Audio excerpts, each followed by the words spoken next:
श्रीमद् भागवत गीता अध्याय 12 भक्ति योग।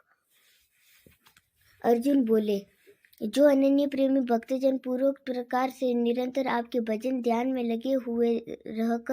लगे रहकर आप सगुण रूप परमेश्वर को और दूसरे जो केवल अविनाशी सच्चिदानंद का निराकार ब्रह्म को ही अतिश्रेष्ठ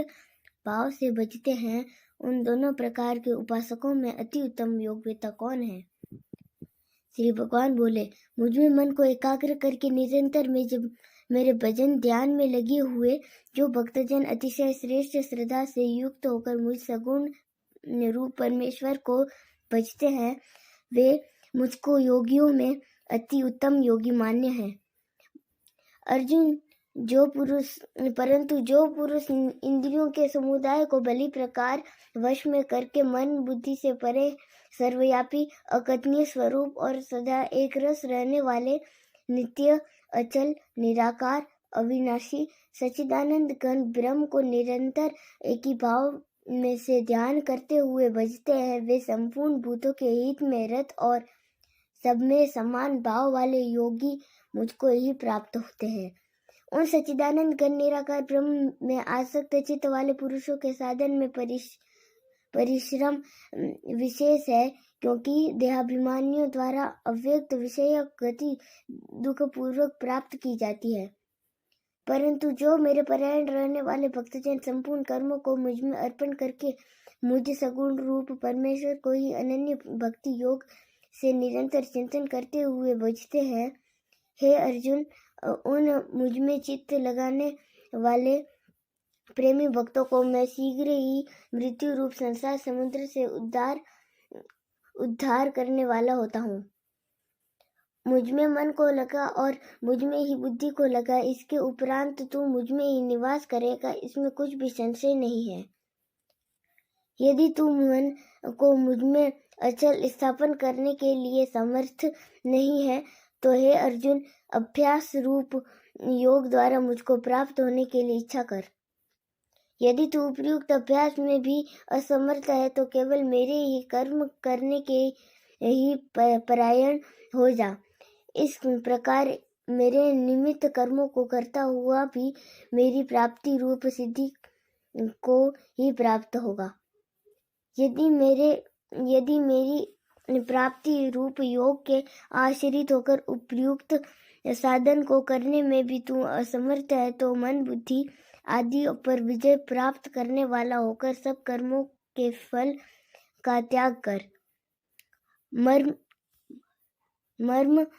को न जानकर किए हुए अभ्यास से ज्ञान श्रेष्ठ है, ज्ञान से मुझ परमेश्वर के स्वरूप का ध्यान श्रेष्ठ है, और ध्यान से सब कर्मों के फल का त्याग श्रेष्ठ है, क्योंकि त्याग से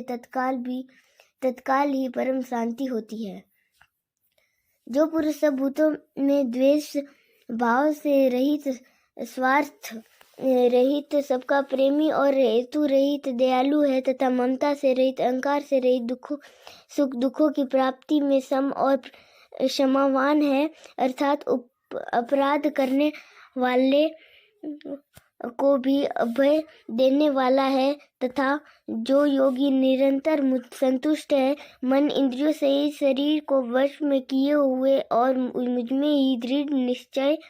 वाला है, वह मुझ में अर्पण किए हुए मन बुद्धि वाला मेरा भक्त मुझको प्रिय है। जिससे कोई भी जीव उद्वेग को प्राप्त नहीं होता, और जो स्वयं में ही किसी जीव से उद्वेग को प्राप्त नहीं होता, तथा जो हर्ष अमर्ष भय और उद्वेगादि से रहित है, वह भक्त मुझको प्रिय है। जो पुरुष आकांक्षा से रहित, बाहर भीतर से शुद्ध,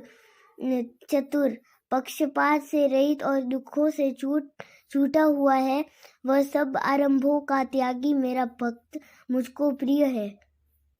जो न कभी हर्षित होता है, न द्वेष करता है, न शोक करता है, न कामना करता है, तथा जो शुभ और अशुभ संपूर्ण कर्मों का त्यागी है, वह भक्ति युक्त पुरुष मुझको प्रिय है। जो शत्रु मित्र में और मान अपमान में सम है, तथा सर्दी गर्मी और सुख दुखादि द्वंद्वों में सम है, और आसक्ति से रहित है, जो निंदा स्तुति को समान समझने वाला, मननशील और जिस किसी प्रकार से भी शरीर का निर्वाह होने में सदा ही संतुष्ट है और रहने के स्थान में ममता और आसक्ति से रहित है, वह स्थिर बुद्धि भक्तिमान पुरुष मुझको प्रिय है।